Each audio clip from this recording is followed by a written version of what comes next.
बड़े खुदा का शुक्र है आज मेघालय कि हम आप इस ज़मीन पर जमा हुए हैं। ये हमारे जमा हो जाने ही उनके चेहरे पर एक तमाचा है। और बरल बारहा इस चीज़ को कहा है मीडिया पर भी, वैसे भी दुनिया भर में जहाँ जहाँ गया इस चीज़ को, कि देखिए एक ये आज का दिन जो यौम फ़िलिस्तीन के नाम से मशहूर कर दिया गया है और है कि इमाम खुमैनी रहमा ने जिस दिन को मुअय्यन किया था, आज के दिन को यौमुल क़ुद्स और यौमुल फ़िलिस्तीन जो कहा गया है, यानी हिमायत में ये उन मज़लूमों के जिनके हिमायत में दुनिया में कोई नहीं खड़ा, लेकिन आज अल्हम्दुलिल्लाह हम लोग उस हिमायत में खड़े हुए हैं। और ये कदम हमारे जो यहाँ पहुँचे हैं, ये कदम इस मस्जिद तक जो पहुँचे, ये ना सोचेगा ज़मीन पर हमारे कदम ये पहुँचे थे, बल्कि ये जो कदम हमारे यहाँ पहुँचे हैं ये इसराइल और अमेरिका के चेहरे पर पड़ते हुए यहाँ तक पहुँचे। और इंशाअल्लाह ये कदम हमेशा ऐसे उठते रहेंगे।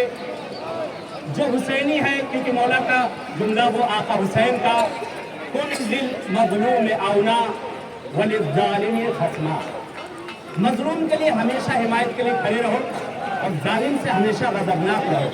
अगर हुसैनी है, अगर इमाम हुसैन के मानने वाले हैं, अगर इमाम हुसैन के मिशन पे चलने वाले हैं, अगर मिशन हुसैनी को बढ़ाने वाले हैं, अगर आका के इस परचम को आगे बढ़ाना है, तो उनके बताए हुए पैगामात पे हमें अमल करना है, उनकी कही हुई चीज़ों पे हमें अमल करना है। और आज आए साबित कर दे इसी जगह से एक नारा जो हमेशा हमारा रहा है, हम सब का रहा है, मीडिया का रहा है, आज ये हम इस जगह से सब मिलकर नारा लगाते हैं, अमेरिका मुर्दाबाद, इस्राइल मुर्दाबाद,